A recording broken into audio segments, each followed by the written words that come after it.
Hi all, welcome to our channel pen enchanter. మీకు నా stories నచ్చినట్లయితే ప్లీజ్ లైక్ చేయండి, షేర్ చేయండి, సబ్స్క్రైబ్ చేయండి. ఇక మనం ఎపిసోడ్లోకి వెళ్ళిపోదాం. ప్రేమ ప్రయాణం ఎపిసోడ్ 16.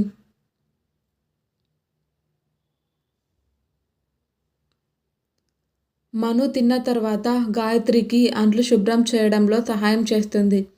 గాయత్రి మనుతో, మను ఈరోజు బాగా చలిగా ఉంది, అందరికీ టీ చేద్దాం అని అంది. ఇద్దరూ టీ తీసుకొని బయటకు వచ్చారు. గాయత్రి అందరికీ టీ అందిస్తుంది. అందరూ టీ తాగుతారు. రామ్ అరవింద్తో, మీరిక్కడ నివసిస్తున్నారా అని అడిగాడు. లేదు రామ్, మేము సిటీలో ఉంటాం. కొన్నిసార్లు ఇక్కడికి వచ్చి కొంత సమయం ప్రశాంతంగా గడిపేందుకు వీలుగా ఈ ప్లేస్లో ఇల్లు కట్టుకున్నాం. ఎందుకంటే సిటీలో పని ఒత్తిడి, కాలుష్యం వల్ల మనసుకి ప్రశాంతత లేదు. అందుకే సిటీ కొంత దూరంలో ఉన్న ఈ స్థలం నచ్చి ఇక్కడ ఇల్లు కట్టుకున్నాం. నేను వర్క్లో స్ట్రెస్ అయినప్పుడు, అలసిపోయినప్పుడల్లా లేదా ఏదైనా సమస్య వచ్చినప్పుడు నేను ఇక్కడికి వచ్చి కొంత సమయం గడుపుతాను. ఇక్కడికి రాగానే నాకు ప్రశాంతంగా అనిపిస్తుంది అని చెప్పాడు అరవింద్. అందరూ అలా కబుర్లు చెప్పుకుంటున్నారు. మను మౌనంగా అందరి మాటలు వింటోంది. అప్పుడే హఠాత్తుగా మనుకి ఏదో గుర్తొస్తుంది. వెంటనే మను గాయత్రితో, ఆంటీ మీ ఫోన్ ఒకసారి ఇస్తారా? నేను ఫ్రెండ్కి ఫోన్ చేసి నేను బాగానే ఉన్నాను అని చెప్పాలి. ఇప్పటికే తను చాలా టెన్షన్ పడుతుంటుంది. ఈ హడావిడిలో నా ఫోన్ ఎక్కడో పడిపోయింది అని చెప్తుంది. సరే మను, ఇస్తాను, కానీ ఇక్కడ నెట్వర్క్ ఇష్యూ ఉంది. నువ్వు టెర్రస్ పైకి వెళ్ళి ట్రై చేయి, కొన్నిసార్లు అక్కడ నెట్వర్క్ వస్తుంది అని చెప్పింది. మను గాయత్రి ఫోన్ తీసుకొని టెర్రస్ పైకి వెళ్ళింది. మరోవైపు రజిత చాలా టెన్షన్ పడుతుంది. ఆమెకు మను జాడ దొరకలేదు. రెస్టారెంట్లో గందరగోళం తర్వాత మను కనిపించక ఆమె చాలా టెన్షన్ పడుతుంది. ఏం చేయాలో అర్థం కాక వినయ్కి కాల్ చేసినా అతని ఫోన్ రీచ్ అవ్వడం లేదు. రజితకి టెన్షన్ ఎక్కువైంది. పైగా ఆమెకి ఇక్కడ తెలిసిన వాళ్ళెవరూ లేరు. దేవుడా, నేను ఇప్పుడు ఏం చేయాలి? ఇక్కడ మను జాడ లేదు, వినయ్ జాడ కూడా లేదు. టైంకి వినయ్ ఫోన్ కూడా ఎందుకో పని చేయడం లేదు. నేనేం చేయాలి? మను గురించి నేను ఎలా తెలుసుకోవాలి? తను ఎక్కడ ఉందో, ఎలా ఉందో ఏంటో. ఇప్పుడు నేను మను ఇంటికి ఫోన్ చేసి మను కనిపించడం లేదని చెప్పాలా వద్దా? చెప్తే వాళ్ళు చాలా బాధపడతారు. ఏదో ఒకటి చేయాలి అని ఆలోచిస్తుంది. అప్పుడే ఆమె ఫోన్ మోగింది. అన్నోన్ నెంబర్ చూసి రజిత ఫోన్ లిఫ్ట్ చేసి హలో అని అంది. హలో రజిత అని అంది మను. రజిత మను గొంతు వినగానే, మను ఎక్కడున్నావు నువ్వు? ఎలా ఉన్నావు? ఎక్కడికి వెళ్ళావు? నేనెంత కంగారు పడ్డానో తెలుసా అని మనుకి సమాధానం చెప్పే అవకాశం ఇవ్వకుండా వరుస పెట్టి క్వశ్చన్స్ అడిగింది. రజిత, రిలాక్స్, నేను బాగున్నాను, నువ్వు టెన్షన్ పడకు అని రజితని కూల్ చేస్తూ చెప్పింది మను. మను, అసలు నువ్వెక్కడున్నావు అని అడిగింది రజిత.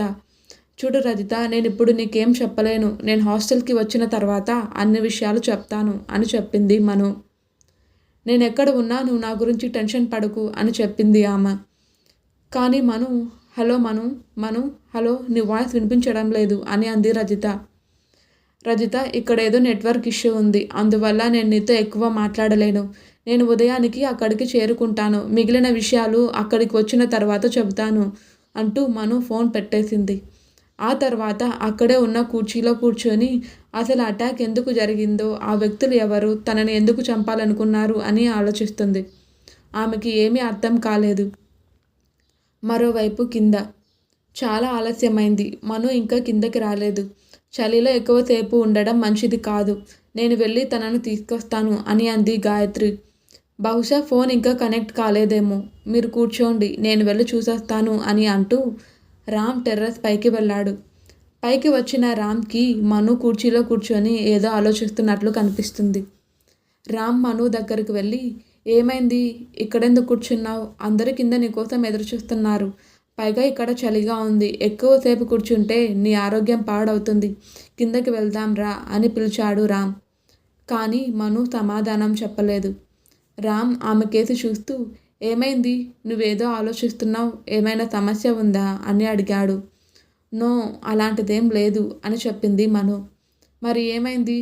నువ్వు నీ ఫ్రెండ్తో మాట్లాడలేదా అని అడిగాడు రామ్. లేదు, నేను మాట్లాడాను, నేను బాగానే ఉన్నానని చెప్పాను అని అంది ఆమె. మరి ఇప్పుడెందుకు కంగారు పడుతున్నావు? కిందకు వెళ్దాం రా అని మరోసారి పిలిచాడు రామ్. ఒక్క విషయం నాకు అర్థం కావడం లేదు. ఆ మనుషులు నన్నెందుకు చంపాలని చూస్తున్నారు? నాకు వాళ్ళకి ఎలాంటి శత్రుత్వం లేదు అని తను దేని గురించి ఆలోచిస్తుందో ఆ విషయం రామ్కి చెప్పింది. నీతో శత్రుత్వం లేదు, వాళ్ళకి నాతో శత్రుత్వం ఉంది. నాకు సహాయం చేసి నా ప్రాణాన్ని కాపాడావు కదా, అందుకే ఆ వ్యక్తులు నీకు శత్రువులయ్యాడు అని చెప్పారు రామ్. నాకొకటి అర్థం కాలేదు, వాళ్ళు నన్ను చంపాలనుకుంటున్నారనే విషయం మీకెలా తెలిసింది అని అడిగింది. రామ్ ఆమె పక్కన కూర్చుంటూ జరిగిన అన్ని విషయాలు మనుకి చెప్పాడు. రామ్ మాటలు విన్న మను నవ్వుతూ రామ్ వైపు చూసింది. మను అలా నవ్వడం చూసి, ఎందుకు అలా నవ్వుతున్నావు, నేనేం జోక్ చెప్పడం లేదే అని అయోమయంగా అడిగాడు రామ్. మీరు నేను మొదటిసారిన కలిసిన వ్యక్తే లేక మరెవరో చూస్తున్నానా అని డౌట్ వస్తుంది అని నవ్వుతుంది మను. అంటే అసలు నీ ఉద్దేశం ఏమిటి అని అడిగాడు రామ్. అసలు ఇంత తెలివి తక్కువ పని ఎలా చేశారు మీరు? ఒకసారి మీరు జాగ్రత్తగా ఆలోచించాల్సింది. ఇప్పుడు ఇలాంటి పరిస్థితి వచ్చేది కాదు. పైగా మీరు ఒకసారి నన్ను ఇడియట్ అన్నారు అని అంది మను. నువ్వేం చెప్పదలుచుకున్నావో స్పష్టంగా చెప్పు అని అన్నాడు రామ్. మీరు నన్ను ఎవరికైనా సహాయం చేసే ముందు నేను ఏ ప్రమాదంలో పడకుండా చూసుకోమని నాకు చెప్పారు కదా అని అంది ఆమె. అవును, అయితే అని అడిగాడు రామ్. మీరు ఈ విషయం చెప్పగానే నేను చాలా ఆలోచించాను. అప్పుడు నేను ఇతరులకు సహాయం చేయడమే కాకుండా నన్ను నేను రక్షించుకునే సామర్థ్యాన్ని కలిగి ఉండాలని నిర్ణయించుకున్నాను. అందుకే విజయవాడ నుండి వచ్చాక ఇక్కడ మార్షల్ ఆర్ట్స్ శిక్షణ తీసుకున్నాను. తద్వారా ఏ ఆపద వచ్చినా నాకు ఎవరి సహాయం అవసరం లేదు. ఇదంతా నాకు వివరించిన మీరే ఆ మూర్ఖపు పని చేశారు. నా ప్రాణాలను కాపాడటానికి మీ ప్రాణాలను పణంగా పెట్టారు అని అంది మను. అవును, ఎందుకంటే నా వల్ల ఎవరి ప్రాణాలు ప్రమాదంలో పడకూడదని నేను కోరుకుంటా అని అన్నాడు రామ్. ఖచ్చితంగా, బహుశా ఆ గుండాలకి కూడా ఇది తెలిసి ఉండొచ్చు, అందుకే ఇలా చేశారు అని అంది మను. అసలు నువ్వేం చెప్తున్నావు, నాకేమీ అర్థం కావడం లేదు. నువ్వేం చెప్పాలనుకుంటున్నావో నాకు స్పష్టంగా చెప్పు అని మరోసారి అడిగాడు రామ్.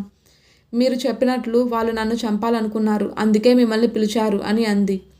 అంటే అని అన్నాడు రామ్. వాడు మీకు అబద్ధం చెప్పాడు. వాడు నన్ను చంపాలని అనుకున్నప్పుడు వాడి కళ్ళు నాపై ఎప్పుడు నిఘా పెట్టాడు అని మీరే నాకు చెప్పారు.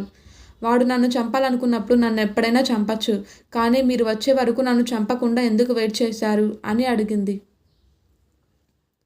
నువ్వు చెప్పింది కరెక్టే, కానీ వాళ్ళు నాతో ఎందుకు అబద్ధం చెప్పారు అని అడిగాడు రామ్. వాళ్ళు ఉచ్చు బిగించారు కాబట్టి. మీరు నివసించే ప్రదేశానికి చేరుకోవడం వారికి సాధ్యం కాకపోవచ్చు. అందుకే నన్ను సాకుగా చూపి మిమ్మల్ని అక్కడి నుండి రప్పించారు. మీకు గుర్తుందా, బుల్లెట్ నాపై కాదు మీకై ఏం చేశారు అని చెప్పింది మను. ఇంకా ఉంది. ప్లీజ్ సబ్స్క్రైబ్ చేసుకోండి.